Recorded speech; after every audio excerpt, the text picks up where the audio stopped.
Welcome to our Week 7 review episode of Good Teams Win, Great Teams Cover. We're motoring on in the NFL season and the weeks keep coming thick and fast. We're almost getting to the halfway point, and I think we know who the haves and have-nots are now in the NFL. So we're going to break down the 5 key games from our perspective of Week 7. We're going to have a look at our FourFold challenge, our ATS competition, see how our bets did. Maybe we can leave that out for this week. Have a look at the Fantasy Gameday Winning Lineup and also preview Thursday Night Football. I'm joined, as always, by Byron and Joe. Gentlemen, welcome to the Week 7 review. How are we both doing? Joe from snowy Canada, how's it going? Yeah, first day of winter. It's finally here, below zero. So, thermals out, big socks out, whack the heating on. But that was a fun Week 7, actually. Coming into, there's a lot of like the games, it was like, there's not like the most interesting games, like especially the early game, but they actually all produce, and there's a lot of close games and fun and exciting week. Yeah, real difficult to narrow down the games to talk about, wasn't it, this week? So, again, if we're not talking about your team, your favourite team is probably because you're rubbish. But, we'll get into those games. Plenty of close ones this week. And we're not talking about the Cowboys, not because they're rubbish, just because they're on the bye week this week. Byron, how was Week 7 for you? Similar, I guess. Enjoyable, but maybe, again, less said about bets this week, the better, probably. But a good week of football. Yeah, great week of football. Let's get into it then. So we hyped up the Lions and Ravens as being the game of the week. And, you've got two teams then who maybe not necessarily be right at the top of their respective conferences, but we should expect to see them in the playoffs and maybe make some noise. And we got, I think, huge disappointment from the Lions, but a big performance from the Ravens. Finished 38-6 to the Ravens. This one was done by halftime. Ravens were 28-0 up at halftime. Yeah, should we start with the Ravens? Is this a statement that they are, at the top of the AFC? Yeah, I think it has to be, doesn't it? We've said week on week, there could be 5-0, 6-0, and this was a real stomp down. It was 38-6, but it was 35-0 before it was 6. It was absolutely comprehensive. And, the Lions have had some injuries, but the Ravens are one of the more injured teams in the NFL. And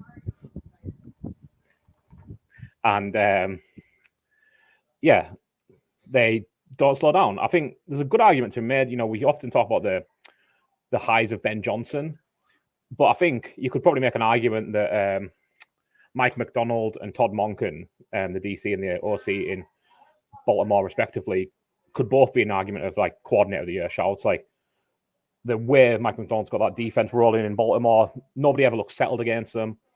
And it's not like with star players, like as in years past with Baltimore. It does feel like a bit of a relatively no-name bunch. You've got Roquan Smith in the linebacker course, but he's not like rushing the passer. Jadeveon Clowney's having a good year, but he's not who we thought he was when he was drafted. And Todd Monken, it took a little while to get there, but they look so good right now. I love what he's kind of doing with Lamar Jackson. It feels like, he's got what he never had with Greg Roman was like command of the offense, I think, or like the ability to have command of the offense. You see him now where he's kind of like rolling around to pass a lot more, where, like call it the moving pocket, and he's just like teasing defenders to come near, and then it's like throws it to Zay Flowers for, 5 yards down the field, who then spins and it's 25 yards down the field before you know it. It's, yes, real good to watch and a real, marker down as a Super Bowl team, I think. Yeah, a real kind of complete performance from Lamar. 21 of 27, 357 yards and 3 touchdowns. And he spread the ball about, like, whether it was Flowers, Andrews, Odell Beckham, but everybody. Pat Ricard. Yeah, Pat Ricard as well. Trying to spin move. Yeah, it was so good. It's just something about seeing a 300-pound man receiving. It's incredible. But yeah, you probably see. I don't know. I'd possibly say that could be Lamar's most complete performance.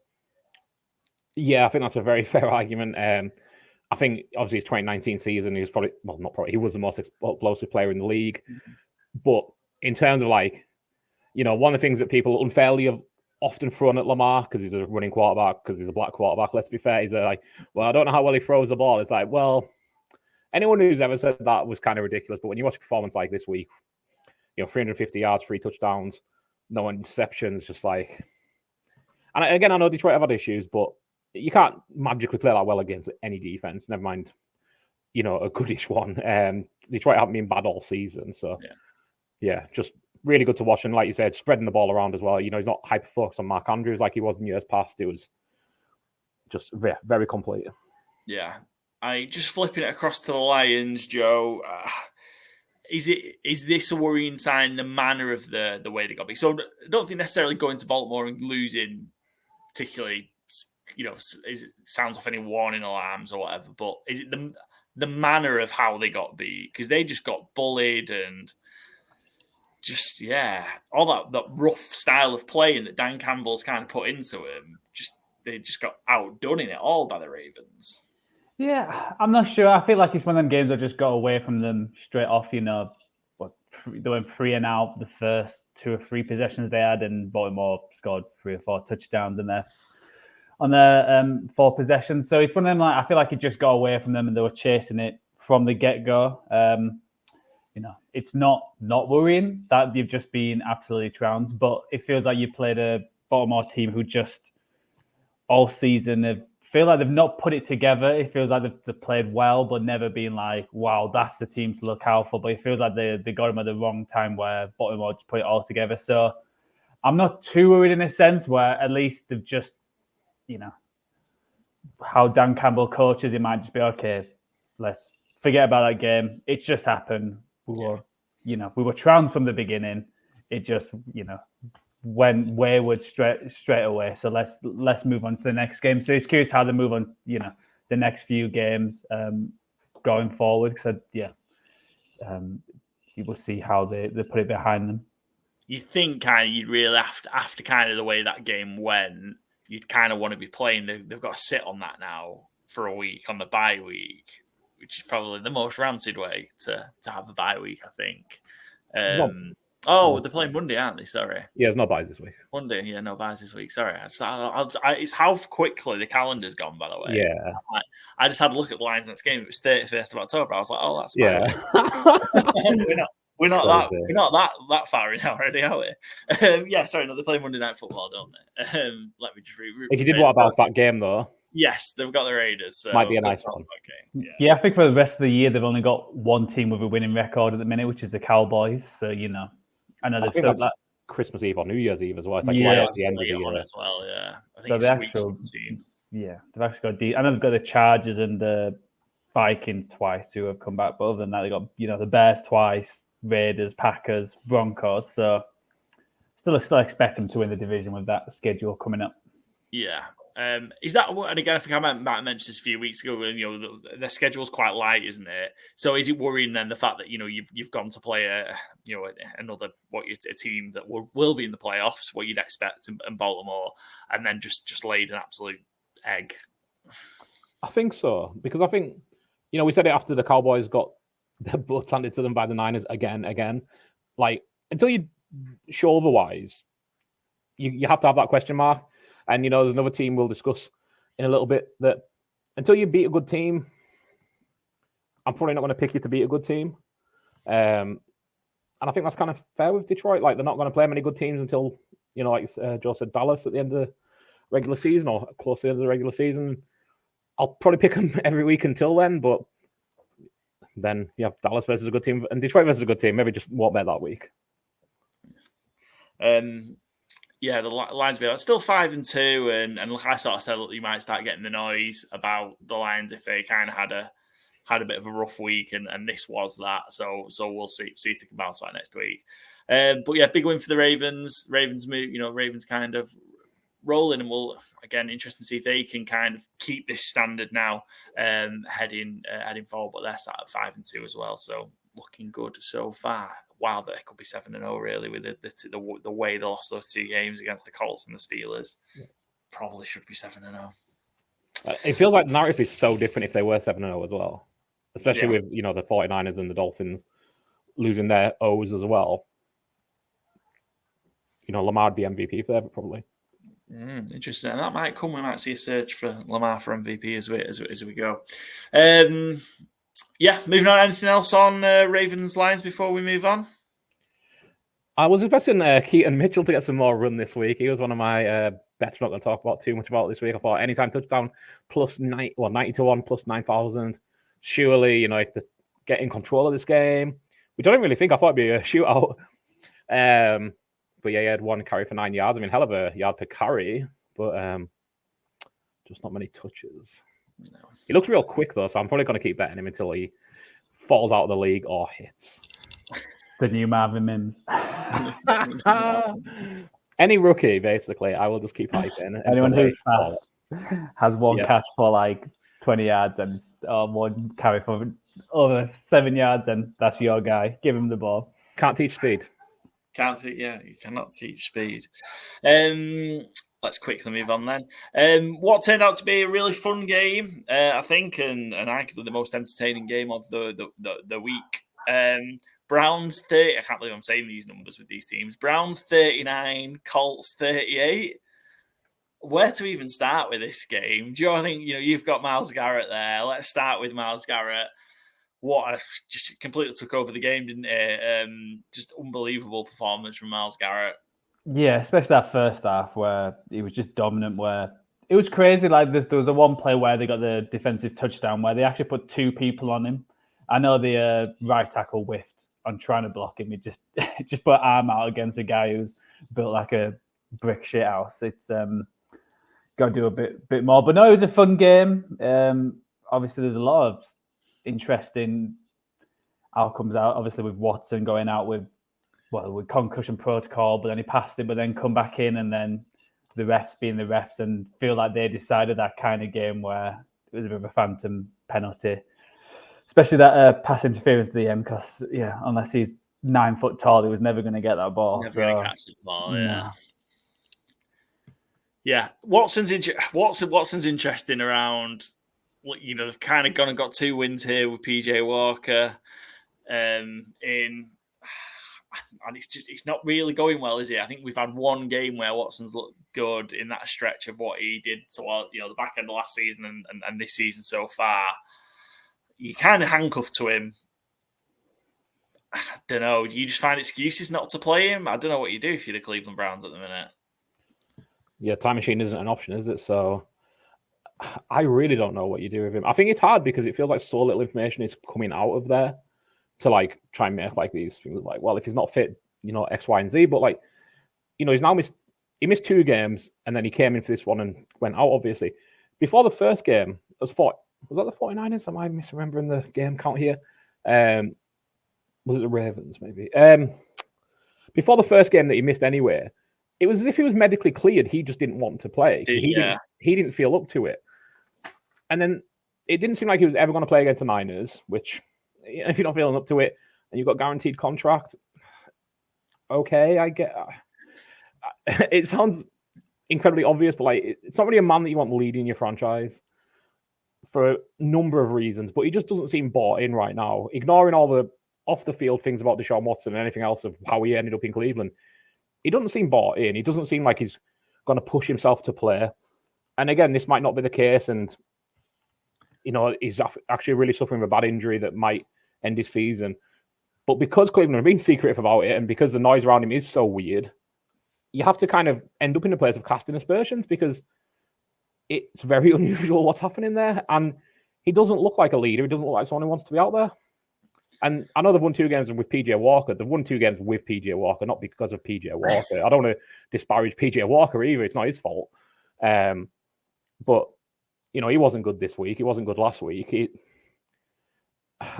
If I'm Cleveland, I think I'll maybe go, Washington and see if a 3rd round pick for Jacoby Brissett gets it done and get someone in who knows the building and knows the system a little bit. You can't rely on Deshaun Watson as a player even when he's on the field. But they're never going to do that because they've gone all in. That's the problem. Yeah. Because they've gone all in, they're not going to accept that mistake because there's no way out of it. So that was always weird how him and Kevin Stefanski was going to do, because if he didn't go well with Watson, then they were going to have to get rid of Kevin Stefanski. They're not going to get rid of Watson just because they paid him way too much and invested so much. And like I said, even like the start of the game, he threw one interception, the one way when out should have been an interception as well. So it was not like he was playing well when he started this game. And yeah, it's just a weird game, like, because obviously most of the wins have been built on the defense, but they still gave up 38 points to the Colts to Gardner Minshew, which is like madness how that game was. Just a fun, weird game, wasn't it? Yeah, and Myles Garrett, if that's an island game, I think you maybe write him off as a prize for Defensive Player of the Year.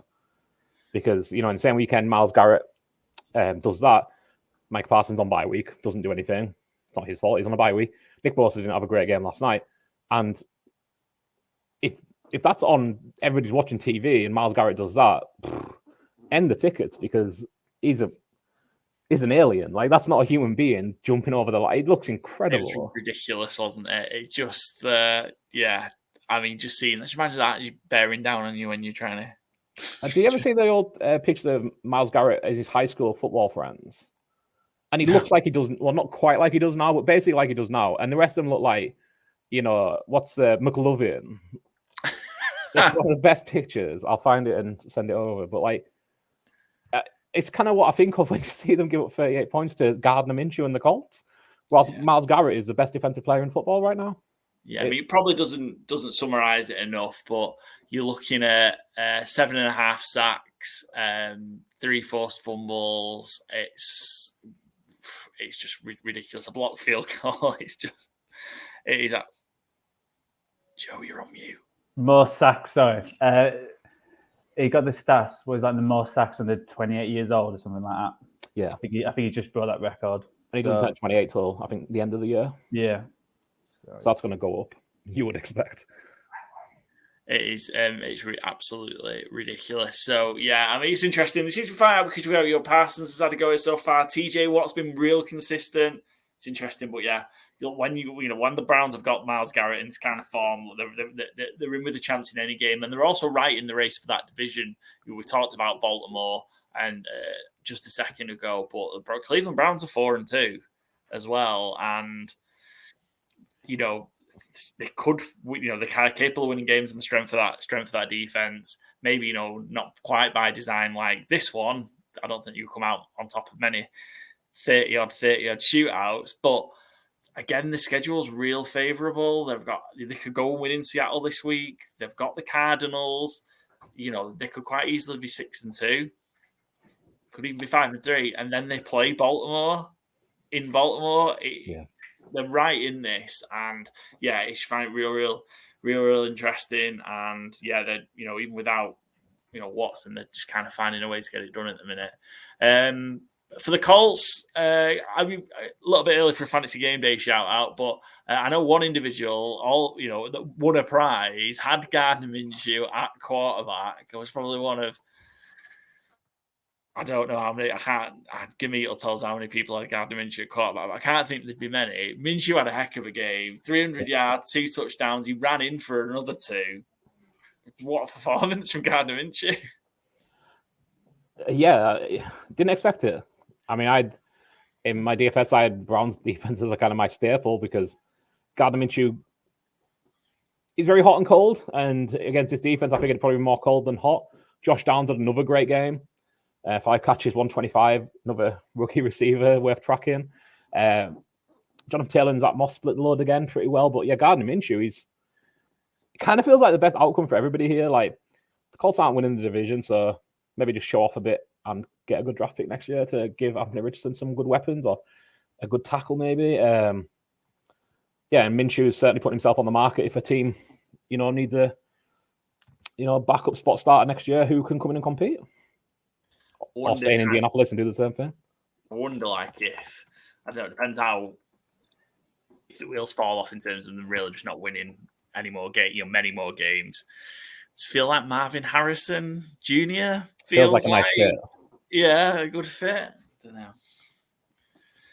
That'd be an interesting one. But yeah, probably some more protection for Richardson. Really is what's needed. Realistically. Cool. There's probably loads to unpick here, but just a real fun game. Great in that early slate. It was just chaos, which is what you want in this kind of game. Yeah. Should we move on? Let's move on to the Bill. Chaos in a different way. Buffalo Bills, New England Patriots, Bills 25, Patriots 29. Belichick's 300 not out. He's got that 300 win mark. And whatever you think of him, it is, one heck of an achievement. Let's start with the Patriots. A much improved performance from where they've been so far this year. It's been rancid for the Patriots. Let's call it out for what it is. It's been absolutely rancid, but they put offensively and defensively a pretty good game together here. What did you make to kind of New England stepping up here? Absolutely. Mac Jones, 25 for 30, 270, 2 touchdowns, no interceptions. Who is this guy? Mac Jones. Never heard of him. Kendrick Bourne looking good again. Zeke looking kind of cutting loose a little bit. Incredibly confusing. I don't know who this Patriots offense is. Resign them all, extend them. And on that note, Bill Belichick apparently got a big old extension in the offseason that nobody knew about. Yeah, that was kind of secret. Apparently, there was some reporting from the Patriots beat writers that it was only like 23-24, so they can still get out of it fairly easily. It's not like crazily massive. So. Okay, that makes more sense. Because last time I remember that was Jeff Fisher with the Rams, where he signed it in the summer and then they would dog water, and they kind of had to announce that he signed a new deal and then sack him 4 days later because they didn't want him getting the all-time loss record. Not quite the same track as Belichick, obviously. I don't think they were ever going to be sacking him mid-season, but it's the first thing that came to my mind, and then he made me look a fool by stomping the Bills. And the Bills are... What do you say about the Bills right now? I think it's worrying. Let's talk about those. We give Patriots some credit. We'll talk about them more if they start putting a run together. But the Bills, I think, are the biggest story here. Again, they came alive at the end. Went ahead late on, but ultimately it was too late. There's more than one, but what are the problems here? Why are the Bills so hot and cold here? Because this is hugely worrying, especially when Miami also. We'll talk about Miami a bit, but that division, I think it's going to be like none of them really want to win it. I have much more faith in Miami than Buffalo right now. Yeah. And what do we think's behind it? Why are they blowing so hot and cold? Well, it feels like they just don't get going. It feels like Josh Allen only scores touchdowns in like the fourth quarter. It feels like every single game they're down by a few points. It feels like they don't get going until they're losing by 10 points. It's like, oh yeah, we should actually throw some bombs down the field and actually start playing like a functional team. It's crazy because like they've had such a weird year. Obviously, like the first game, that was just a weird opening game with Rodgers and the Jets defense. He was like, okay, we'll let them off. And then they had like 3 great games. You're like, oh, is this the best team in the AFC? And then the last 3, it's like, oh, are these even going to make the playoffs? It's just been such a wild roller coaster where, yeah, it feels like if they're not throwing to Diggs, then who are they throwing to? I think that's an issue.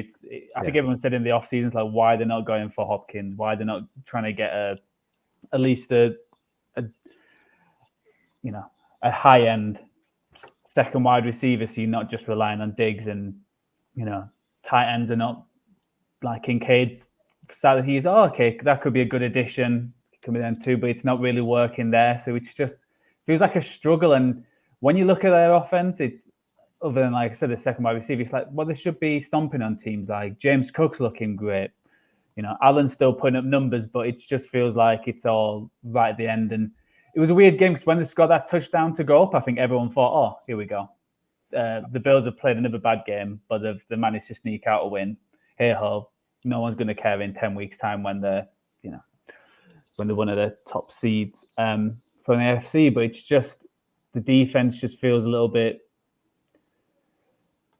weak, a little bit like a bit soft, and you don't expect that with the Bills defense. Like the pass rush is not getting anywhere, and I think with Matt Milano and a few of the injuries, I think they are taking its toll. I think on that note as well, I've seen a good stat. I can't remember who it was to credit them, unfortunately, but since Milano went down, they played 209 snaps without Trey White, Milano, and Daquan Jones. They're 24th in yards per play, 30th in QBR, 29th in defensive success rate, and 32nd in third down rate. And it just feels like, I mean, that is 3 big losses. You're not going to say it's easy to overcome them, but like, also feels like the pretty big line between like lost those 3 players and they've kind of just fell to the ground a bit. And from what you're saying, you know, the inconsistency, you know, they had the excuse of Jacksonville. They had to go to London against a team who were already there. The Giants, they won against, but it was like, well, maybe had the jet lag of coming back from London. And this week was like, none of that. It was just, you know, out of thought and inconsistent. Yeah, I think he's really, really worrying for Buffalo. And yeah, this division I think might go back and forth between Buffalo and Miami because, again, we'll talk about Miami in a bit, but yeah, something just doesn't feel right at all, and they should have kind of got it worked out by now. They've had kind of, you know, those performances against Jacksonville, against the New York Giants, and they got away with one against the Giants last week. Ultimately, they really should have lost that game. Giants should have won that game. Yeah, between PIs and Tyrod / Dayball's clock management at the end of the first half. I mean, yeah, they should have lost that game. You know, we could be sat. The Bills could be sat with a losing record, and it is worrying. This is a team that's supposed to be contending, and yeah, this just feels so many things for them to get right. And maybe, you know, maybe they get right, but it just feels like they kind of, again, the way their schedule is around like, so maybe they'll have the opportunity. They're on Thursday Night Football against the Bucs in Buffalo. Maybe there's a freebie there, but then you've got to play Cincinnati. Then you get a freebie against the Broncos, possibly. They've already lost to the Jets in the division, so that's huge. Then they've got Philly, then they've got Kansas, and it just feels like this isn't a team that's ready for that kind of gauntlet games at the minute. So, yeah, they don't just feel like they're ready for gimme games either, though. Well, I was about to say the Patriots are supposed to be a gimme, so you know. Yeah, exactly. Like, and I think we showed this week there's a lot of like 1-win teams, 2-win teams who actually, you know, who actually won this week to make it. It's how the NFL normally is. There's not many usually teams who have such a bad record winning 1 or 2. So there is always these kind of results. So you can't just guarantee being like, oh, we'll beat the Broncos. You know, we'll beat the Bucs. It was only a few weeks ago. Everyone's like, oh, Bucs might actually make a run at, you know, making the playoffs. So I understand it looks a gimme, but how the Bills playing, it feels like nothing's a gimme right now. Yeah. They have the same amount of losses as the Bucs this year. Yeah. Well, look, we'll save that. We're going to preview that at the end. I just wanted to completely agree and reiterate with what Joe was saying though about the second wide receiver / pass catcher slot. Is like, it almost feels like hubris from the draft because they missed out on that little run of Zay Flowers, Quentin Johnson, Jordan Addison, and then traded up for Dalton Kincaid. And all off season it was, well, he's going to be the slot wide receiver. He's going to fill that role. And it's like, that's all well and good, but like, how many rookie tight ends make an actual impact? It's very few. Yeah, and especially on a team that doesn't have much margin for error, like. You know, Cole Beasley's been getting snaps in the last few years. Emmanuel Sanders was getting snaps up until, you know, dragging him off the field. Like, they're not a team who's deep at pass catcher. Like, Khalil Shakir gets snaps here and there. Like, Gabe Davis is always like a big flirt in fantasy of like, oh, what if he has another 4 touchdown game? It's like, it's probably not going to. Like, it's not going to happen. And not going out and signing Derrick Henry. I mean, maybe can get a pass catcher cheap near the deadline now with Tennessee, but it just feels like I think hubris is a word for it. Just, you know, we think we're good and we're not going to make any real additions, attempts to strengthen. Just yeah, it is. It is. And it just feels like there's not that long for this team. And maybe, you know, if you roll into next year, is that window open? And while I've got, you know, it can be similar to that Joe Burrow thing. Well, I've got Josh Allen maybe, but I don't know, because all the pieces around him seem to be falling apart, and offensively and defensively. So who knows? They might get their act together, but we shall see. Let's move on then. Let's move into Sunday night football. Dolphins, Eagles. So again, you know, AFC East here. So let's continue that talk about Miami. So this is kind of the second test on the road that Miami have had. Is it fair to say they failed the test, or are there things to be positives to take from the performance despite the loss against Philadelphia? I don't think there was much in the way of positives, I must be honest. I know there was some calls of officiating had an impact on the game, and you know, it does feel like it's been a low year for officiating, but I think, you know, Mike McDaniel spoke about it after the game of like, you know, until you go, and we kind of touched on it earlier, talking the Lions, until you beat a good team, or if every time you play a good team, you're going to get your butt whipped, it's kind of going to hang over to you until you beat somebody worth beating. And I know they play the Chiefs in Germany soon, which is a real big test for Miami. But I think they kind of just got the butt whipped here. Philly did what Philly do and came out and pushed Miami around a little. Didn't quite get the running game going as I'd like it, and walked away pretty comfortably, I think, Philadelphia. Yeah, I mean, they kind of had to really abandon the running game, didn't they, Miami? That kind of outside zone running game that they like so much was just stuffed by Philadelphia almost every time, but particularly anytime they ran to the right and their right-hand side, Philly's left-hand side, Hassan Reddick was just in the backfield. He just stuffed everything. And they just kind of went away from it. There was one Chase Claypool in motion where he was meant to help block Hassan Reddick and he just ran past him. It's like, I'm not sure how long Chase Claypool is going to be in Miami if that's his effort level. But, I mean, effort level wasn't a positive at any point in his career. So I thought it was supposed to be a vending machine. Yeah, not working, though, this one. I know. So I thought, I don't know, when I was watching it, so obviously the run, and that was difficult for Miami. So any other stuff off it became quite difficult. But I thought in the main two, he did okay. They still managed to find Tyreek Hill. I thought Waddle had a good game. And I thought defensively, they did a relatively good job, which sounds mad considering they gave up 31 points. But I thought defensively, they did a pretty decent job of slowing Philadelphia down. I mean, found it quite difficult, I suppose, dealing with A.J. Brown, but everybody has done, everybody will do. Is it 5 or 4 straight 125-yard plus receiving games? I think it's 5. Is it 5? Yeah, he's tied a record. Which is, and since they made a real conscious effort to go to him, he's been on fire. But yeah, I don't know.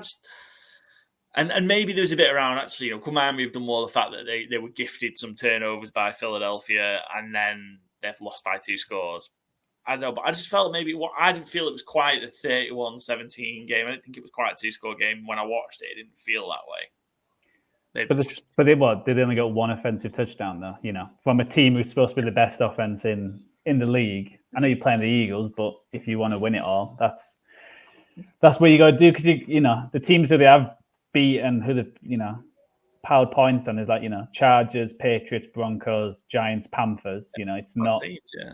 It's most of them are going to get a high draft pick, so it's ruining in that sense that they only get in 1 touchdown. I know Isaiah Wynn went out, and I think he's on injured reserve, and obviously Armstead didn't play again. But with Armstead, you've just got to accept he's not going to play half the games because he's always injured. So they've got to try and figure out against the tough teams who are going to punch you back in the face and who are actually going to hold you up.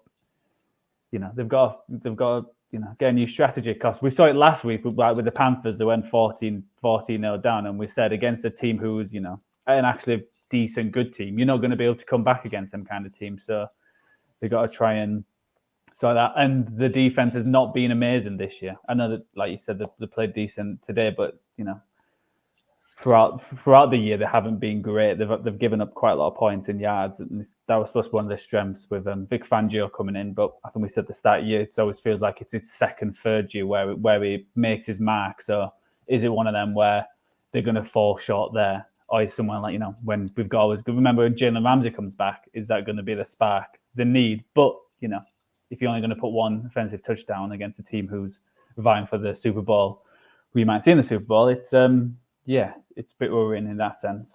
Yeah, you'd be surprised we've not seen Jalen Ramsey for the Dolphins yet, but Xavier Howard was out as well, wasn't he? Which again, huge for them. So yeah, I don't know, interesting. The way it felt, I thought they did okay given the circumstances. I didn't really feel like they were beat by 2 scores.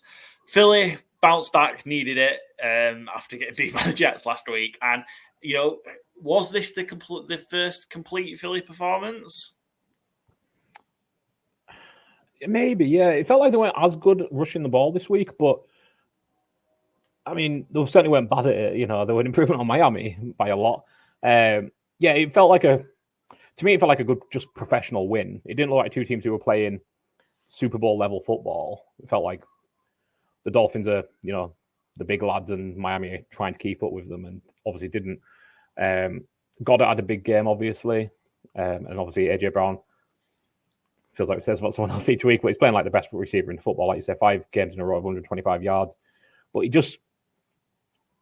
he looks like he's dominating as well. Like, certain players, Julio Jones is always one who looked in every matchup that he was dominating, and AJ Brown's certainly doing that. And now they even have Julio Jones, who And now they have Julio Jones. Nice to see him on the field for one catch for 3 yards. Got a catch. How concerning are the turnovers? And it's not just turnovers, it's the turnovers from Hurts in particular. Another interception and another fumble that he lost. I think they keep winning. I think that's I still think they're the top two of the NFC. Just that if they have an off game, they normally win. I think that's the difference between them. I think they have a higher floor than any other team in the NFC, and I think their ceiling is probably the same, or who knows, if a little bit higher than the rest of the teams. I think it's scary that even with the turnovers and not playing the best game, that they're still 6-1. Yeah, I think I've said that it is a long season. We've only played 7 games. There's another 10 to go. There's another 11 weeks. If they get on a run at the end of the year, then again, it doesn't matter where the wins came from, how it happened. If they get that number 1 seed, then good luck to the rest of the NFC who's got to go to that place and try and beat a formidable team. So worrying, yes, but a huge concern, not really, because even with 2 turnovers, they still beat a team by 2 scores, which not many teams are able to do. Yeah, as much as the talk about this, what we're going to call it, brotherly shove or tush push or whatever. I'm certainly not one that's calling for it to be banned, but they must have ran it about 7 times in this game. I'm fucking sick of seeing it. I think it was 5, yeah. It was even 5 or 6, yeah. Underdog had a special in the US of however many people liked one of their tweets every time they ran the push, whatever you want, shovelly. We all know the play. They would give a bonus, so it was like Jalen Hurts get 5 more yards in the game. And however many people liked their tweet is how long it would be open for in minutes. Yeah. So lots of people liked it. So it was an easy way to lump on some, pick your side of these things. But obviously you always gone the over on those ones. And I think there was 5 or 6 where they had those specials out. Yeah. You just need somebody to really just smash Jalen Hurts in the face, preferably, and then they might stop running it. So clip off TikTok sorted. I'm just fed up with seeing it. It's a great play. It's very effective, and obviously they're the best at doing it. Others are trying to do it and failing miserably. Yeah, I think if every team was running it like Philly was, there might be a call to ban it because it'd be like an offensive gain. Whereas now it's just they're just really good at it. Like you can't take that away from a team just because they're good at a play. So some people are going to start getting hurt from it, and have done already. I think in the other teams, with the other teams that have tried it, people are getting hurt. I think that might be the call, very similar to the kickoff kind of situation. The issue will be if defensive players get hurt. If offensive players get hurt, I don't think they'll care too much because just don't run the play. That's your call. But if defensive players get hurt trying to stop it, I think that's when you might see a call to action because defenders are going to have to try and get low and low and low to try and get that shove. And unless you're Fred Warner, obviously, who just leaps the pile.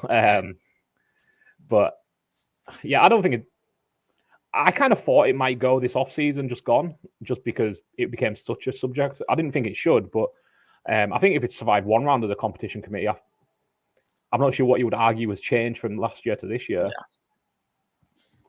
Just stop running it 7 times a game. But that's on the defensive to get them out of short yardage situations, right? You've got to stop them getting to 3rd and 1, 4th and 1. I'm waiting until they run it on 1st down. Just the entire drive. Build the entire play out. 2.5 yards or 3 yards every down. when there's 6 minutes to go and they need to they're winning by 3. Exactly. Just keep, doing the clock. Do that in the Super Bowl and watch how quick it gets overturned next year. Yeah. They come out 4th quarter of the Super Bowl up by 3 and just push their way up the entire field, taking 15 minutes. It's equivalent of watching Jose Mourinho football or Diego Simeone football. Yeah. Right. Let's move on. Our 5th and final game that we're going to have a look at is Monday Night Football, and Joe's been dreading this. San Francisco 49ers, I think surprisingly, 7-point favorites getting beat at Minnesota, 22-17. Let's start with Minnesota. Let's start with giving Minnesota credit. And I think quite a few players had great games for the Minnesota Vikings, but I don't think anybody had a better game than Kirk Cousins on Monday night. He was absolutely incredible. Joe, I'll let you go first. Oh, well, I didn't even want to talk about the Vikings, but yeah, yeah, it was crazy. How good he was. Obviously, through the interception right at the beginning, which was a contested catch, which wasn't really his fault. But yeah, I feel like the Niners just let him get into the game. That I think the second after the fumble before McCaffrey, I think I had him like 2nd and 15 or something like that after a sack. Or it was like maybe 3rd and 15, and the pass rush wasn't there. And it just felt like they let Cousins get into his groove, and with Addison and Hawkinson, they were just going up and down the field with ease. It was yeah.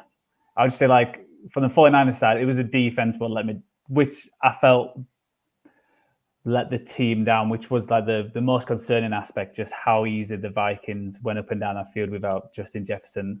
Yeah, it was a frustrating night. In so many third downs where it was like, okay, let's get him off the field. And then it was like, 12-yard pass. Cousins was electric on third down, wasn't he? I think, what did he complete in the end? It was something like 10 of 12 for 200 yards, 2 touchdowns, and I think 8 first downs. It was unbelievably good. And yeah, you know what? The moment, because I've only watched that back today, and that moment where on the 3rd play of the game, you get the interception. Yeah, not on Cousins. Maybe that was a little bit behind Addison on it, but yeah, not on Cousins really. And then you think, we can't get out of our own way with the turnovers, but to kind of come back and just get going again, I thought they did a really, really good job. Addison was really impressive. He's been impressive so far, I think. Yeah. Talked about CJ Stroud is likely going to be offensive rookie of the year if he can carry on. Addison, I don't think is that far behind him.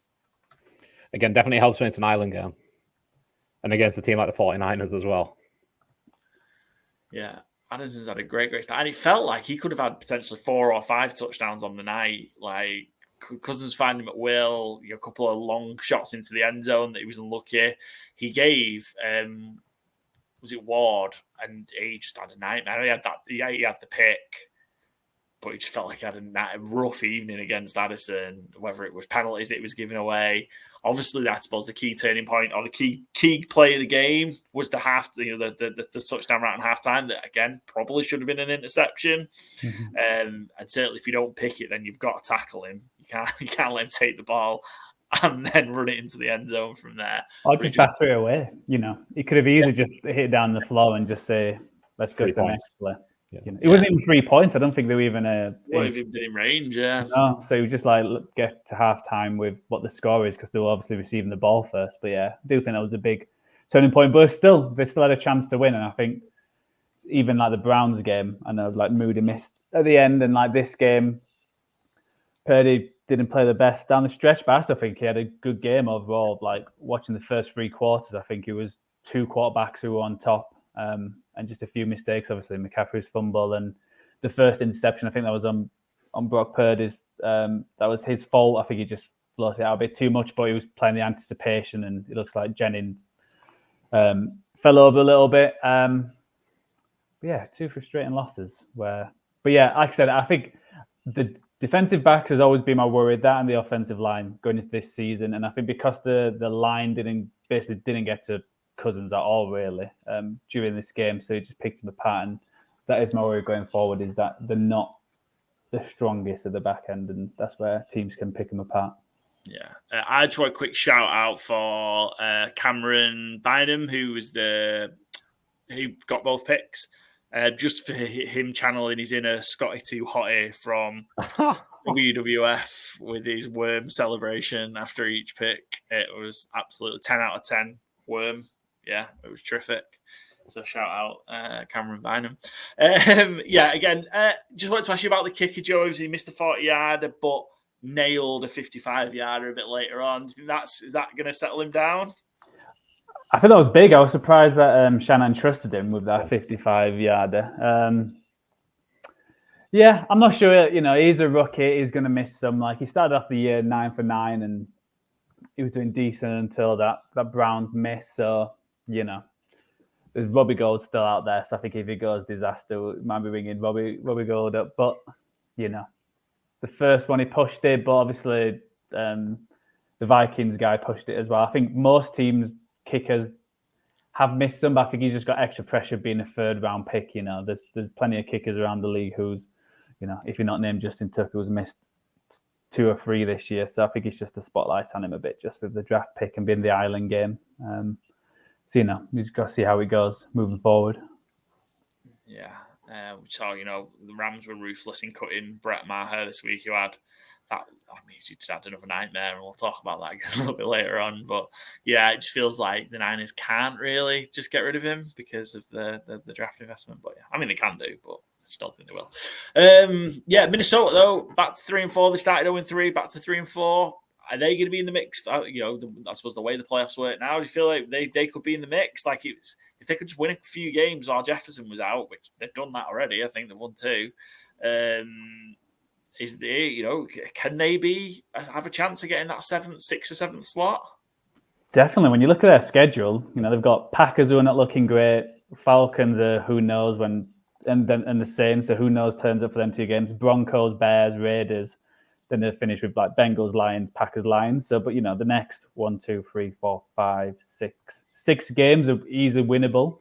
So, you know, if they get to pick 4 or 5 of them victories up, then they're definitely in for a shout. I think they've managed to turn it around, and the Kirk Cousins trade rumors, I think, probably died off after these last 2 wins. Yeah. Same for the Justin Jefferson sitting the season as well, I think. Mm-hmm. Yeah, I think you're getting back in, right? So when did he go on IR? 2 weeks ago. So you've got to get through Packers and Falcons without him. Yep. Well, they said he might be out for another. They said like 6 weeks. I saw that was probably the minimum. So soonest would be yeah. Soonest they can have him back is 4, but yeah, more chance of rushing back now though. No, it feels like and the Vikings getting into the playoffs at 8 and 9 in our predictions. I see the Vikings could end up with a winning record here. I don't think they will. I think they're going to lose. I think they're. I'm not going to say a bit of fraud. I think they were a bit lucky to win yesterday. I don't want to sound too harsh. Like, they didn't get a sack on Cousins, which is obviously, you know, good for the Vikings or line. But like that Jordan Anderson long TD should have been an interception. If that doesn't go for a touchdown, I think the 49ers win the game, and they could have won the game with that. I think it's still a bad loss for San Fran because obviously you're missing Debo, you're missing Trent Williams, who was a huge miss, I think, in terms of controlling the line of scrimmage. But I haven't been overly optimistic on the Vikings all, you know, preseason either, though. So maybe that's my judgment a little. But yeah, I definitely like following on from that. I don't think 49ers are getting the number 1 pick in the NFC. I've already given up on that. I think I've looked at the schedule and like being a bit pessimistic. I can see them going 10-7, just with like the teams they've still got coming up. I think they've got the Bengals next, then they've got a run of Seahawks, Eagles, Seahawks, and I think I said last week that I still think Seahawks are going to challenge the 49ers to that NFC West, and I think Paul called me out for being a pessimist. And, 10-7 is ludicrous. Well, have you seen? Is it though? It's Bengals this week, Jags the week after. Yeah, Bucks the week after. Like, fair enough. Like, but I mean, the Bucks are 3-3. They're not a nobody. And then, like Joe said, Seahawks, Eagles, Seahawks. I mean, they could lose all 3 of those games, and it wouldn't be like a stunner. They just lost to the Vikings and the Browns. The Niners have something that the other top teams, what we're saying are the other teams, top teams don't really have, is they've beaten a really good team. So I know when the Niners play a really good team, they will be at a good level. They destroyed the Cowboys. Destroyed. And the Cowboys are a good team. Before you say anything, Joe. Cowboys are a good team. The Niners' schedule is tough. Philadelphia's schedule is also horrendous, and you've got to play Philadelphia as well. I still think the Niners can get number 1 seed. Whether they will or not, I don't know, but I think they will be close. I still think they can. I think there's a very good chance that they'll still be the number 1 seed in the NFC, and that they'll turn up in these big games. Yeah, I've got to say, like, it feels very Niners. They always go through a patch where you're like, oof. And it's usually at the start of the year where they go like 2-3 in the first 5 games, and then they win the next 10. So I'm also like, I'm trying to be like, remember the years past, they always go through a lull where it's like, are they even going to make the playoffs? And then they run off 10 games. So if they win the next 10 games, I want to also not be surprised. But, you know, it might work out that they go on a dip now, and then, you know, at the end of the year, they come back up when everyone's bit more tired and playing better bully ball. So yeah. Do you have any concern level on Brock Purdy? Not really. I never thought he was going to be a superstar. I still think he's a better than average good quarterback. I think against the Vikings, he still had a good game. I think up until that interception, I thought he played well. I think each team can have that many possessions. So it's like, when you look at the number of yards and the completions, I'm not too concerned. And I think, when you think Moody missed that field goal, McCaffrey fumbled, that's at a minimum 6 points, possibly 10, how they were playing at the beginning. So I don't think he's like a top quality quarterback where he's not good, he's still not going to make mistakes. But yeah, I'm not too concerned. And I never put him up there, but I still think he's better than average, that it can lead a team to a Super Bowl just based on how he plays. Cool. Right. I do want to give one shout out before we finish on this game. This was Kirk Cousins' 13th Monday Night Football game. This was his first win that wasn't in Chicago. He's now 3-10 in Monday Night Football. He's won twice in Chicago previously, and now once at home. Good for Kirk Cousins. Primetime Kirk Cousins, baby. Mm-hmm. Let's roll then. Let's start having a look at the rest of the games as we run through our FourFold challenge. Rough this week, gents, wasn't it? Yeah. Rough one this week. Would have took some pushes this week. Yeah. Let's run through this. So I took the Niners that we've just discussed. Lost, got beat 22-17 by the Vikings. Byron, you were on the Seahawks covering the 7.5 against the Cardinals, which they did. They won by 10. This felt like a struggle for the Seahawks.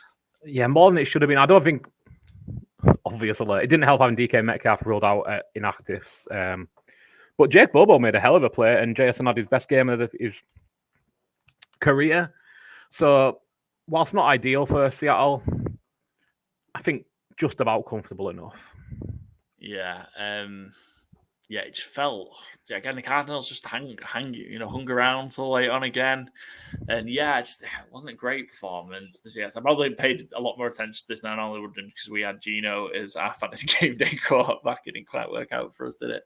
Well, again, DK Metcalf being out doesn't help with that one. Yeah, it didn't. And we also had Tyler Lockett, and we didn't have a particularly great game. But Seahawks. I still can't make my mind up on the Seahawks. I can't believe that's the only favourite we picked this week that won.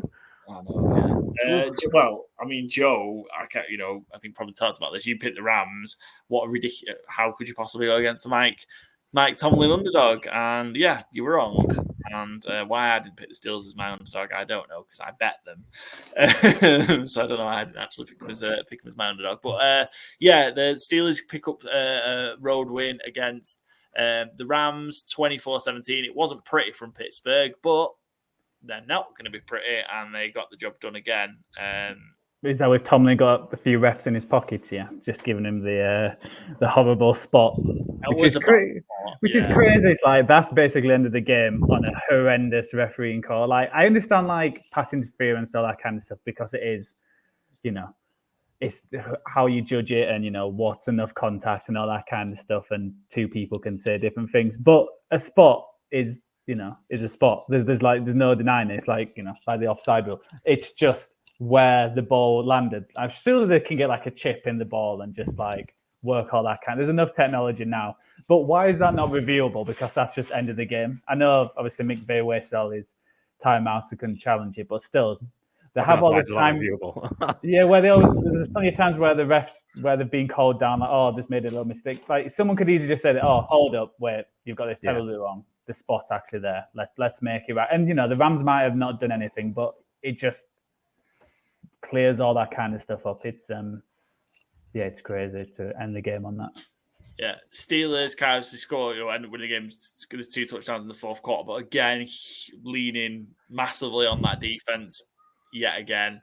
It's interesting about Deontay Johnson was back. So I thought offensively they did look a lot better in this one than they have done. Deontay Johnson was back, actually. He's still not scored a touchdown for what feels like years now. He was back 5 grabs for 79 yards. George Pickens had another good game. Moved the ball a bit on the ground. It felt a bit better from a Pittsburgh perspective.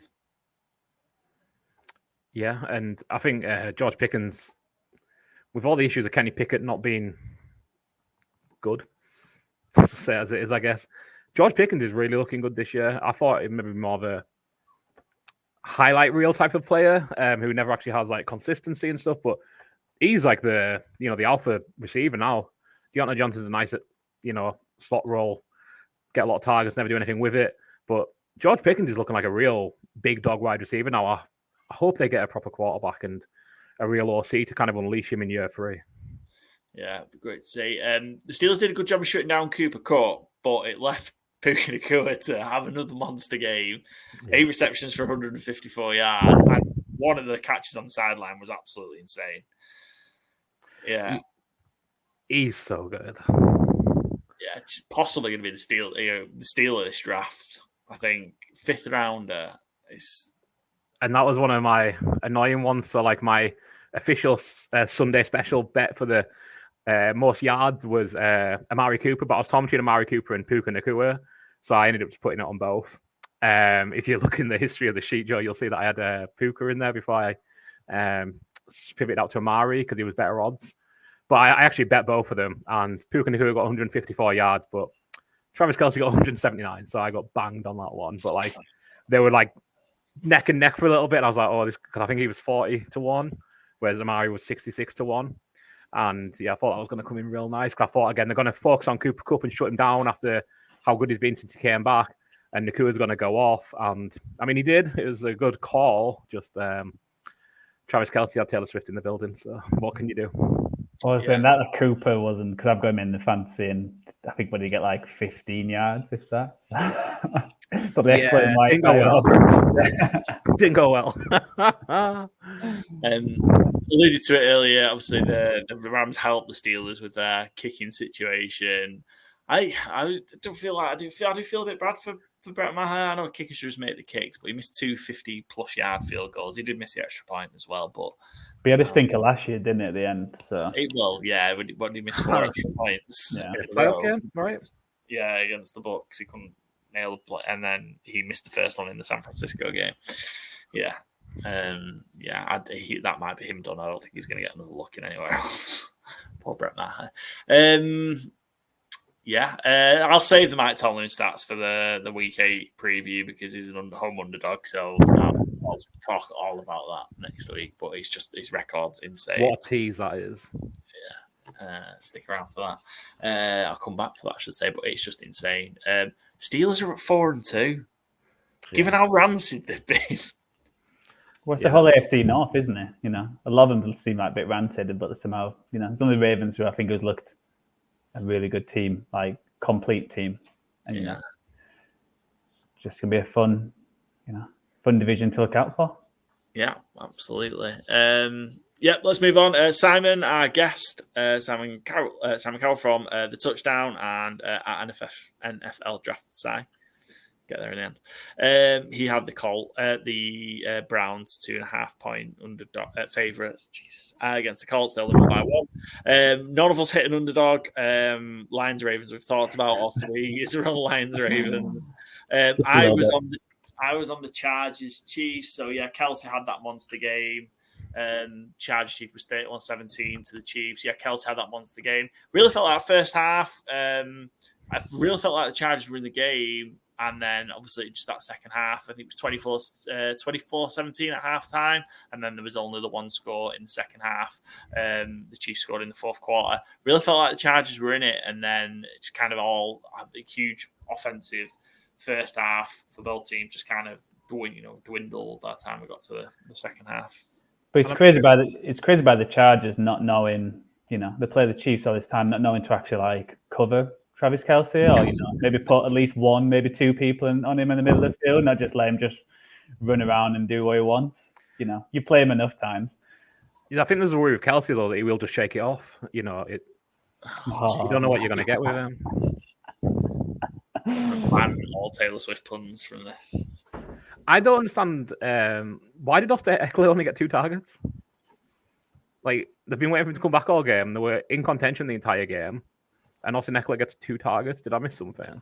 Because Kellen Moore's like making them lose so you can become the head coach when they fire Staley. There you go. 4D chess. Smart, Exactly. I appreciate it. Yeah. Just on the Chiefs before we move on again, I've seen this, I think, from Aaron Schatz at Football Outsiders today. The Chiefs are top 5 in offense, defense, special teams, which is obviously incredible. The last team to do so after week 7 was the 99 Rams, and I think there's only been 6 teams in the last 35 years who've done so, and 5 of those have gone on to win the Super Bowl. The 85 Bears, the 90 Giants, 91 Washington, and 96 Packers, as well as the 99 Rams. So omens are good for Kansas City. Yeah, it's looking pretty ominous, isn't it, from the Chiefs? Again, we sort of said in the start of the year they'd only really played well once, and then it's like, what if we give Patrick Mahomes a dominant defense? Yeah. Mahomes probably, this might be the start of his MVP run, because it feels like if he starts putting stuff together over the next kind of this run until the end of the season. Obviously got some games against some contenders, and we could see Mahomes repeat again. But 420 odd yards, 4 touchdowns. He looks incredible. Unsurprisingly, the Fantasy Gameday winner, which we'll talk about, had Kelsey Mahomes.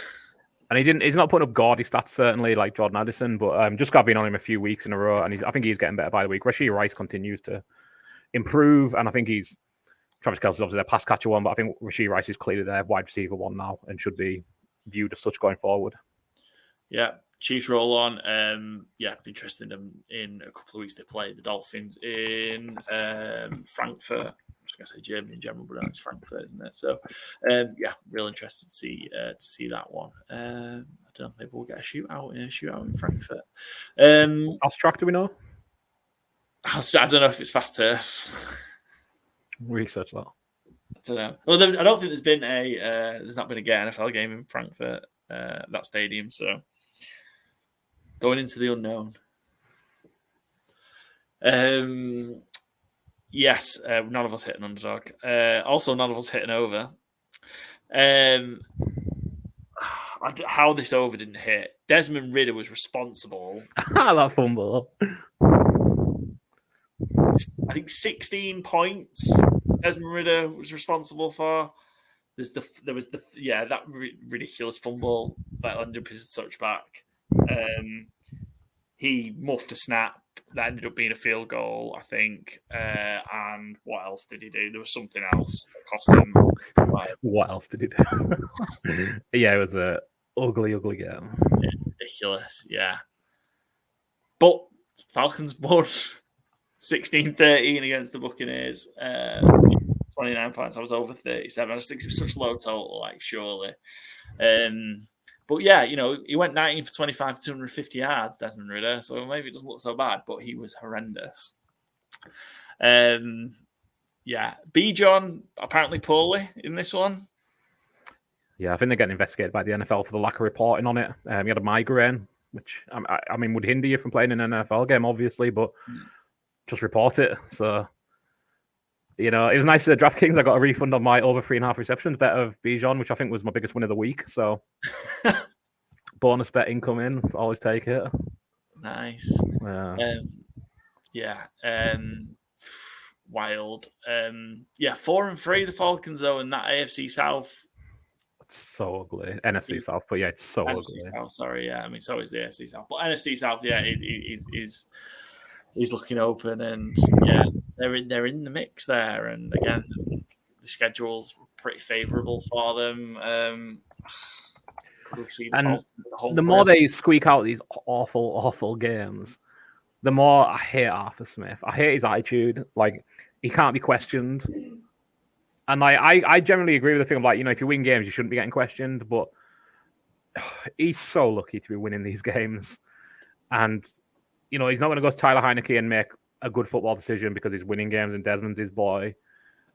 And he's going to keep plodding Cordarrelle Patterson out there because I don't have a reason, but because he wants to, I guess. I just hate the way he plays football. I hate his arrogance. And he's not going to get fired because they're probably going to win the division. I don't know if I've said this or not. I also now hate his mustache. I used to like his mustache. I've never been a fan. Don't know what never been a fan, but glad you're on board now. Yeah. Is it because you can't grow one, Paul? I've got a very strong facial hair game, Joe. Well, can you grow that kind of tash? Yeah, absolutely. I think you should grow it. I think you should grow it for the end of the season. I'll grow the Arthur Smith tash for November. That should have been the forfeit. The forfeit of this FourFold. Someone has to grow the Arthur Smith tash for next year. No, I'm all right. Yeah, I mean, I suppose time. Yeah, I do. Completely relevant to this, but with Dan, Byron, and Lewis, a Hogan Tash baseball bet. So I donned a Hogan for a few months earlier on this year, which looks absolutely horrendous. I look like a sex offender. It was awful. So yeah, I don't know. We'll see. Maybe we'll do that next year, Joe. Yeah. The charity donation is, a more wholesome forfeit, I guess. Yeah, hopefully you don't get told you look like a sex offender when you're donating money to charity. I've lost track of where we were. Packers, Broncos. Over what was it? 40, whatever. They didn't get. Did it even get near? I think 38. Did it finish off 37, 36? 36, yeah. So Broncos won 19 to 17. Looked like the Packers had won the game late on with that deflected. Jaden Reed, yeah. But yeah, Broncos kind of went down, kicked the field goal, won the game. Kind of after some initial optimism for the Packers that maybe didn't look so bad, they're looking really bad. Yeah, they look really ugly right now. I think you'd probably pick the Vikings to finish ahead of them, which I certainly didn't at the start of the season. I think it's one of them again where I was tricked with the offense in the preseason, and the defense doesn't show up. The offense hasn't really got any. I still like Christian Watson as a player, but he went out with an injury. It seems like he's going to be all right for next week, but John Love's he's not aggressive. He's kind of tepid as a thrower. I think they'll be looking for someone else for next year because I don't think you can go into next year with him as your starting quarterback. Do you think? I think they might stick with him. I don't think they can.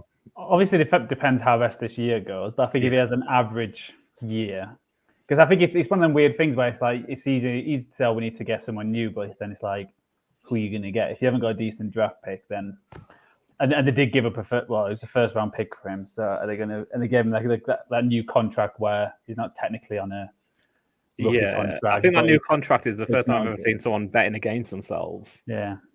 It's like he knew that he wasn't going to get a new contract, so he just took what they offered. Yeah. And they're also not going to get the first round pick for Rodgers either. So, no. Yeah, tough times. Broncos got another win. I didn't expect them to win another game so quickly, if I'm honest, after where they've been. Again, it didn't look great, did it? Any positives for the Broncos, or is they won the sole positive? Yeah, I think so. I didn't think there was much to take away, to be fair. I mean, Cortland Sutton had another good game. Caught all his targets, I think, and got a touchdown. But, Russ didn't look great. He looked passable again, I guess. But, it's looking a bit better than last year. But they don't look like a good franchise, certainly. No. Cool, that was your over, Byron. Joe, you had Seahawks, Cardinals, which we've talked about. What did that finish? Yeah, 2010. That didn't hit. Simon had Eagles, Dolphins. He had the over. I had the under, which stopped me from going 0-4, so I went 1-3. Byron, you hit the under Steelers, Rams, which I just got 2-2. Joe, you pushed on the Chiefs, Chargers under 48.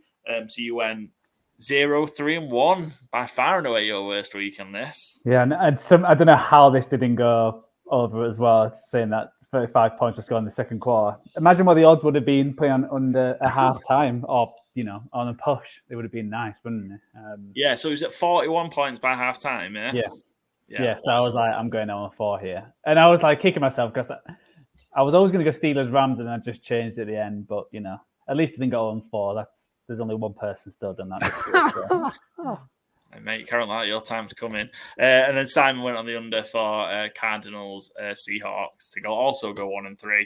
So it's not changing this. I'm still like one game behind the guests. I'm 11-16-1. By the guests are 12-16. Byron 16-11-1, and close the gap on Joe a little bit. Joe's 19-8-1, still leading the way.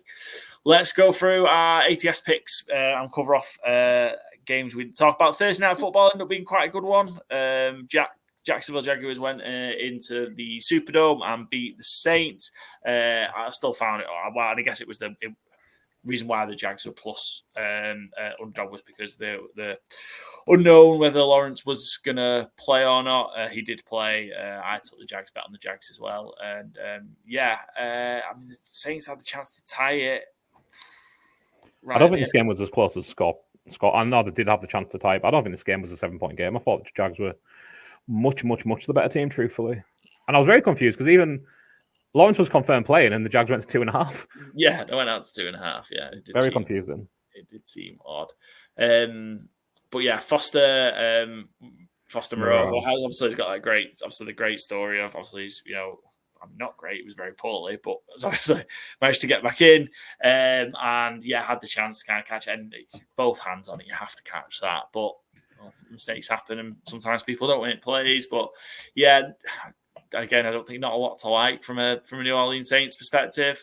It got Taysom Hill a bit more involved, which I've been screaming at them to do for the last few weeks. Kind of with where they're at.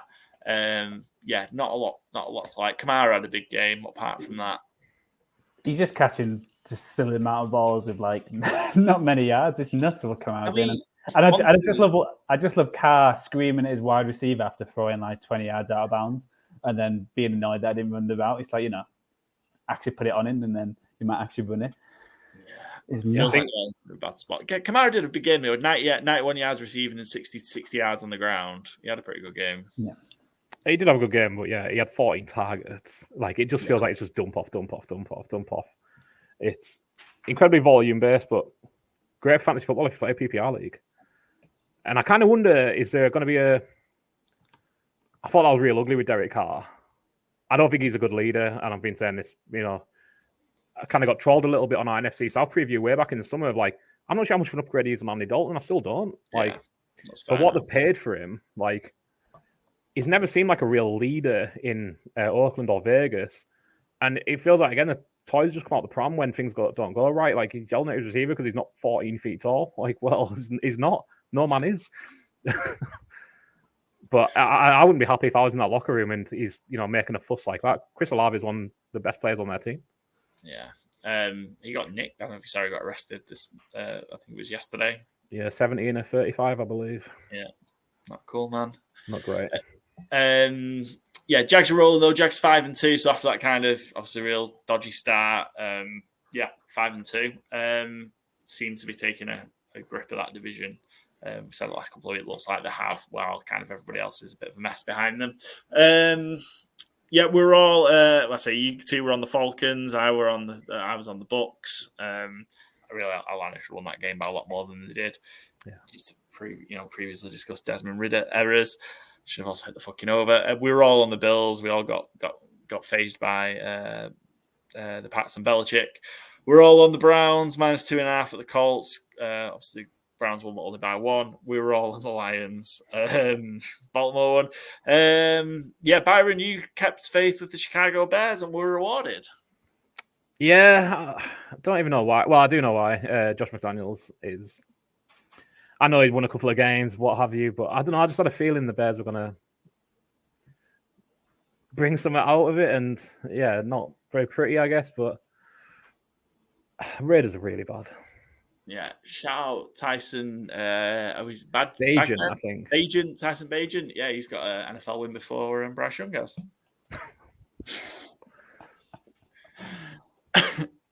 Yep. Actually did okay and played pretty well as well, to be fair. Yeah, he didn't give the game away. He was kind of just fine, which who needs Caleb Williams with that number 1 pick? You know what I mean? By the way, Las Vegas. This might be early. The way Caleb Williams is playing, he might not go number 1. That's college football. Been a bad few weeks, right? A rough ride. I think that's the 4th time in a row he's lost to that Utah team. He was awful. Anyway, that's one for another time. Probably this again. Chat the Donald Foreman, and we'll talk about this a little bit in Fantasy Gameday because the winner had him. 3 touchdowns. He had 89 yards on the ground, 30 yards receiving, 3 touchdowns. What a game he had, and probably the difference maker for the Fantasy Gameday winner. But huge game. The Raiders. it was rough for the Raiders. Aiden O'Connell and Brian Hoyer. Yeah, not looking good. They probably need Jimmy G back quite quickly. I don't know how long he's going to be out with his back, but yeah, not looking pretty for Vegas. I took the Giants. I just took the points in this one. Home division underdog. And this was a rancid game, wasn't it? 14-7. I don't really have anything to say about this game. Do either of you two? No, Sam Howell continues to get his butt whipped every week. How has he not been hurt yet? Wasn't it like Giants came into the game with 5 sacks on the season and managed to get 6 in this game? I don't know the stat, but I wouldn't be surprised. I think he's on for like 96 now. So he's creeping up to that 100. Yeah. It's. I think it's if not when, not if he gets hurt, because you can't go on like that. It's got Dallas twice as well. Yeah, I think I might be reset by then. But Rivera was kind of asked today or yesterday, I guess, if Sam Howell's his future starter, and he said like he's starting for now. Which I don't like the way Ron Rivera speaks about his players a lot of the times, truthfully, but I think that was another kind of like, I don't know what I expect him to do. It's better in that situation, but like, either have some confidence in him or make a swap, I think is probably my approach, because I don't think you're doing him any good playing him right now. Yeah, I think given what Sam Howell's had to face, he's actually done. I think he's done pretty well. In fact, he's just harassed every game. I think he's actually done pretty well, and Bieniemy's done a pretty decent job. I mean, apart from protecting him, he's done a pretty decent job in terms of getting stuff out of him. So, yeah, and McLaurin had another good game, and it feels like he's starting to come alive now in the season. So, yeah, I don't know, but it just feels like Commanders have given away a couple of games there where you thought actually if they were maybe a bit of an outside shot at getting a wild card place, then I don't know, it feels like it's kind of gone, because this game's against the Bears, really. You got beat by 20 against the Bears. Probably I would say before we move on from this game, though, shout out Tyrod.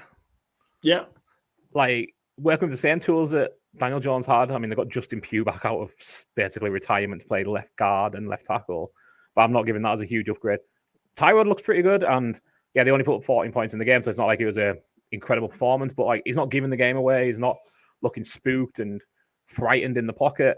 And I just love seeing it. I think most people who are neutral are big Tyrod fans, because he plays in such a fun way and he seems like a real good guy. So yeah, good for him coming back in, and I didn't think he'd still be playing football now, and yeah, getting a win. Yeah, I mean, I would. Yeah, again, if it was me, I think they should start the rest of the way, but they won't, because of what they commit to Danny Dimes, and obviously they'll put him back in, and he'll just get beat up some more. But yeah, I do like T-Mobile. He's a great quarterback. He's one of those great guys to root for. I think great quarterback's a stretch, but okay. Yeah, I mean, he's a great guy. I just like when you like this person who was like, I really love PJ Walker. I don't know what I had to do. He's fun. Tyrod Taylor's fun. Taylor Heineke's fun. I love those guys. They're great to me, Joe. Great to be back up. So yeah. And Giants are all 2-5, a mess. Commanders feel like they're a bit of a mess now as well. And they've kind of, either put in some good performances and they'll kind of ran the Eagles close, but just doesn't feel good. It feels like Rivera's on the way out as well. Yeah. The way he speaks is like a man that's waiting to be fired. Joe, you took the Cardinals, but obviously they didn't cover. Me and Byron were on the Seahawks. I, of course, took the Pittsburgh Steelers. Should have put them in my FourFold, but did back them and bet them. Tom was an underdog. You two were on the Rams. Packers, me and Byron were on. Joe, you got that the Broncos. We were all on the Chargers. Joe, you got the Eagles covered, and all of us were on the Niners, but it all shaped up as us all finishing 4-9 for the week. Waffle. This really should have been our bye week. This is the low. This is the low for us from a FourFold, from an ATS, and from a bets perspective. This is our low. This is our Broncos defense getting 70 put on them. You think this is like the rookie season thing of like you start out hot and then it just hits you mid-season, like, oh man, this is tougher than we thought. People asking if they're going to bring the backups in to start making the picks, and I'm getting Jacoby Brissett in for my FourFold this week. There you go. Yeah, it was rough. Let's just have a quick chat. Let's have a chat for our bets then. I went 4 and 5 for the week, which wasn't good. So what did I hit? I've got my sheet up. So I hit the Jags +2. Where am I? Hit Jags +2 on Thursday, and then it just all went wrong from there. I had the Bills minus the 8.5. What else did I have that didn't come in? I've tried to erase it from my mind. I had the Lions +3 in the under in that game, which neither hit. I had the Bills. And then I had a bit of a comeback in the second half of the day. I had the Steelers in the under, which hit. And then I had Sunday Night Football as well. Monday Night Football, I was on the Niners. I had the Seahawks -7 and -7.5 when I got it. And then you had the Niners, which made it a losing week. Not great. How about you, gents? Not great either. I had highlight a few of my fun ones, I guess. Bijan over 3.5 receptions was a dud, but DraftKings, like I said, did void that one and gave me a free bet to that stake, so I'll take that. I had the Browns -6.5 and Bills -10.5 in a double. Did not quite come in. I had a treble as well on the Browns. For the DST score a touchdown and Joko to get over 3.5 receptions, which both hit, and Deshaun Watson to get over 23.5 rushing yards. Oh. Yeah, not great. I think I had some Marvin Mims over lines, over 40, 50, 60 yards, which I don't think any came in. I had a couple of winners though. I had JSN to get 60 or more yards, which was boosted by DK Metcalf being out. I thought I was going to really smash, but I think he ended up just on 63. I think he maybe had 63 at halftime. JSN inside touchdown as well. Again, thought it'd be a big week for him. Did win the Jags money line on Thursday. Didn't take the +2.5. Just went straight money line. I thought better team. I thought they were being a bit disrespected with that line. And then I had a kind of a funny win. I did post in our chat, but won on the Jags DST to score a touchdown. And apparently I bet that twice, 2 days apart. I don't remember betting it the first time. It was just when I logged into my account and seen, that's more than I expected. Oh, great. Mims total yards was -11. Yeah, I think he hit an over. Yeah. What would he do? What did he do? Did he go and... It was a rush. Yes. Rush attempt, yeah. I'm not sure how much of an attempt it was, but yeah, definitely didn't hit the over. But yeah, Jags DST was my favorite bet of the week because I literally have no memory of betting it the first time. And just when I seen, Jags get a DST touchdown, that's great. I've just bet it earlier tonight. And then it's like double the amount in my account that I was expecting. And yeah, looked in it had won on 2 different days. So always a pleasant thing. I did also bet Vegas to win to 0, despite backing the Bears, and Vegas to shut out the Bears in the first half. And these were placed at, I think, 5:55 a.m. I am not a morning bird, so I'm guessing I woke up seeing that Justin Fields was going to be out of the game and just logged into DraftKings and bet on it. I have no recollection of it, but yeah, weird week for betting, I guess. At least you put your phone a bit further away from your bar. Yeah. Sleeping, clearly. Unless, maybe Charlie got hold of it. Maybe that was his FourFold challenge of the week. Oh, Charlie like something he would do. Yeah, Charlie actually bet Mims under 0 yards, actually. So he actually won big there. It's going to be a big bet next week. Are we getting Charlie picks on the TikTok account this week? Yeah, I think so, yeah. Yes. So we've got Bucks Bills, yeah. We'll see what we can get together for him, yeah. What's the TikTok handle? I've not... I believe it's GTW_GTC. On brand. Nice. Yeah. Go follow our TikTok account. GTW. Yeah, GTW_GTC. So on TikTok, we're going to get Charlie picks going for week 8. I, for one, am really excited to see this. This might be the highlight of the entire podcast. Yeah, he's excited too. He was barking earlier about it. So, here he is. Doesn't come talk to me, but here he is. That counts as a Charlie appearance. Yeah. I'm just barking. Had a significant impact on the YouTube views this week. I'm glad to hear it. Yeah, good stuff. He's the star we need to mark it around. I've lost my trip. Yeah, Betts, Joe, how was your betting weekend? I'll just pass on this, Paul. Okay. I don't think I won any. I had a nightmare. My anytime touchdown was going decent when I had Ford and I had someone else in, but then Lockett and Ayuk didn't do much. And yeah, I had a few bets on Ayuk, but who started the game off hot, and then just they decided not to throw to him in the second half for some reason. Yeah, you had Ford, Cook, Lockett, and Ayuk in your anytime touchdown. Yes, I think Cook got a touchdown. Yeah, then yeah, and I thought with DK, I thought, Lockett's going to score a touchdown here against one of the worst defenses, but it is how it is. It was JSN, yeah. Yeah, what did you have as well? You had obviously you have the Chargers Chiefs push, Washington Giants over 37. Yeah, that is. So it could just be like just bombsy here, there, and everywhere. They just thought they would go for it instead of just. Yeah, those two. So I think the Washington Giants was 37.5, and it came down in it, and that Atlanta Bucks was also 37, and they didn't even get close. Damn. Neither did, I don't think we've talked about it off screen, but that Iowa Minnesota game in college. What did the number end up at? I know it was 30.5, but what did the final score? I was on Iowa -3.5 and lost the game. We got beat 12-10. Minnesota won 12. I said it was like 12-6 or something, didn't I? It was 12-10. Minnesota 12, Iowa 10. Terrible game of college football. Anyway, let's move on. Let's do winners and losers before we do fantasy game day. And I'll look at the winning lineup. Winners of the week. Joe, let's start with you. Your winner of the week. Let's just go Baltimore. They're not the best team in the league, except like Chiefs. But yeah, I think they proved some doubters wrong, and they actually put the stamp on this team could actually make some noise in the playoffs. Yeah, good shout. Byron, your winner of the week. Tyson Bagent. Yeah, nice, good pick. Nothing more needed to be said. My winner of the week, I'm going to go primetime Kirk Cousins. Yeah, he was just incredible Monday night. Big win. And I don't know, spark for the Vikings. And maybe they can do something this year. Loser, Byron, back to no, Joe. Let's go, Joe. Then Byron, then me. Sorry. Let's go my Bet365 account. He's a loser of the week. Bet365 disagree. Well, yeah, good point, yeah. They're the winners of my account. You're the loser, yeah. Yep. So mine's on a similar theme to my winner, really. And just I'll give a little bit more to the losers and the winner. Josh McDaniels, unsurprisingly.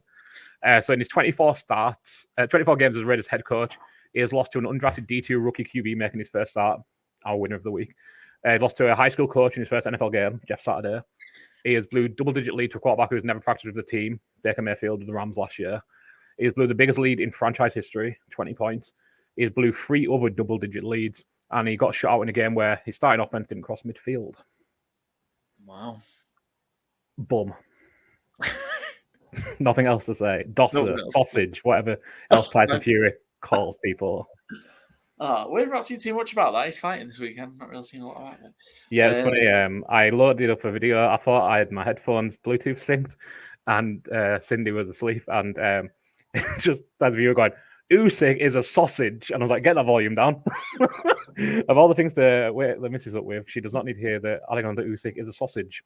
Have you had to explain to Cindy and sharing of anything to about what a dosser is? I think I have, yeah. I think she knows who I am, so I think it's, kind of explanatory. Fair, okay. I'll finish with some there you go, some Tyson Fury talk there. Other sports talk.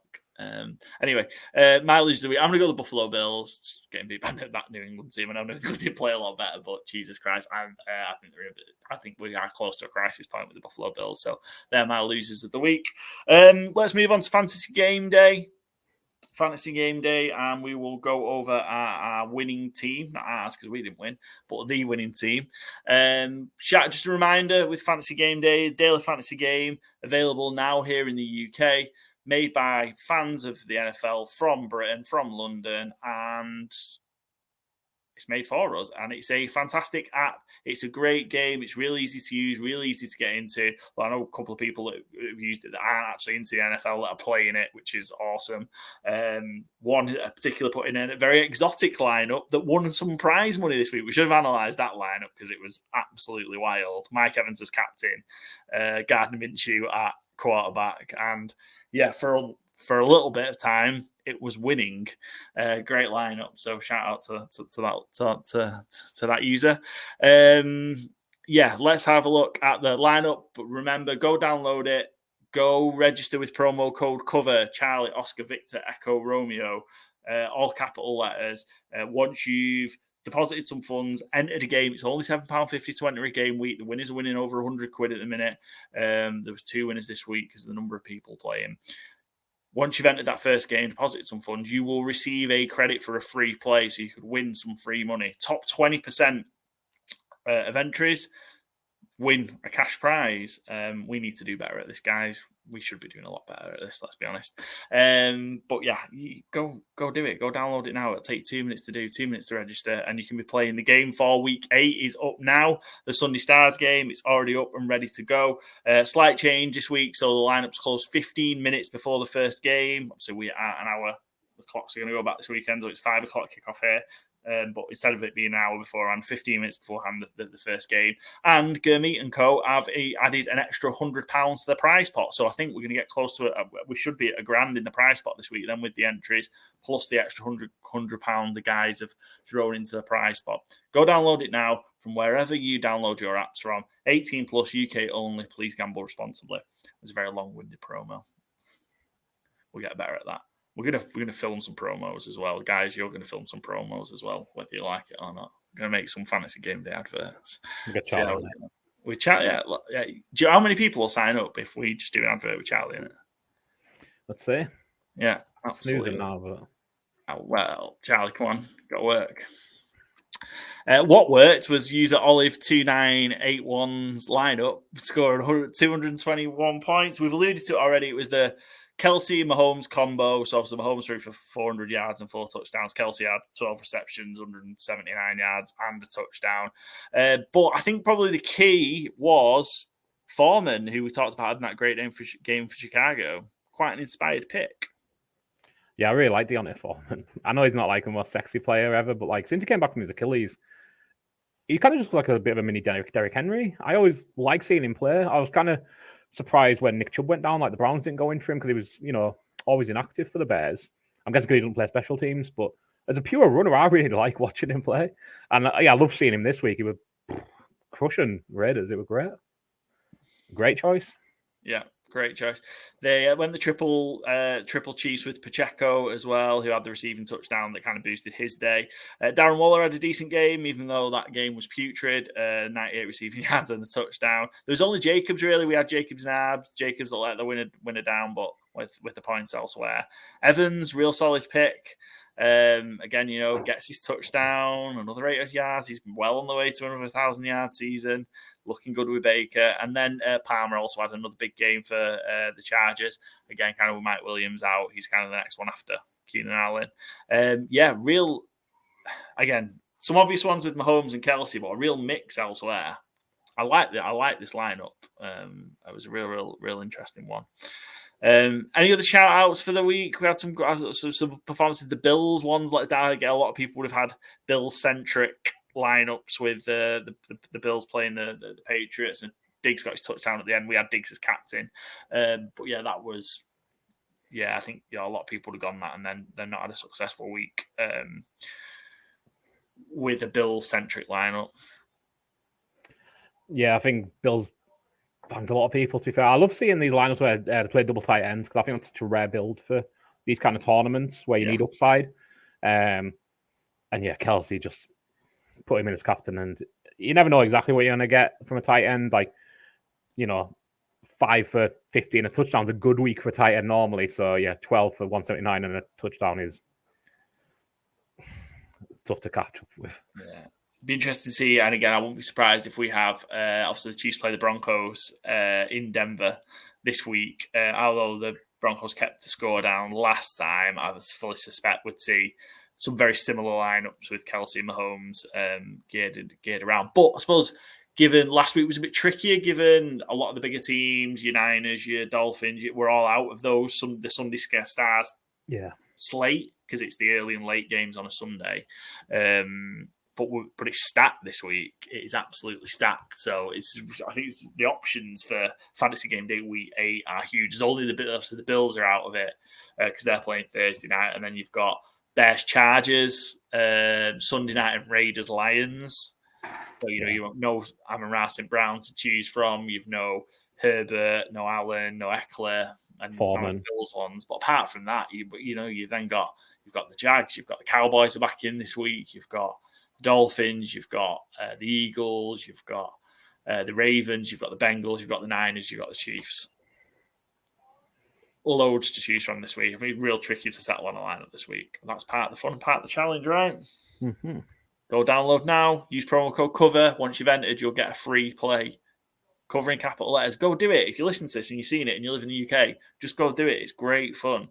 We're enjoying it. / tearing our hair out, but it's good fun. And the guys that were in it are absolutely fantastic. Somebody else got one of those Fantasy Game Day hoodies. They gave one away the other day as well. I've seen that, yeah. Yeah. Wasn't me. Could be you next, guys. Could be you. I've got one. So is that other guy now. Let's preview Thursday Night Football. Bills, we've talked about a lot already. Bills, Buccaneers in Buffalo. Bills are 8.5-point favourites. Over-under 42. I don't know where you guys... I'm leaning to the Bucs covering this. Me too. I find it so hard to trust the Bills right now. Short week. Defensive injuries haven't got any better. The Bucs are 2-0 on the road this season. For what that counts for, I mean, they played the Vikings and the Saints. It's not neither of them in Buffalo, but it's something.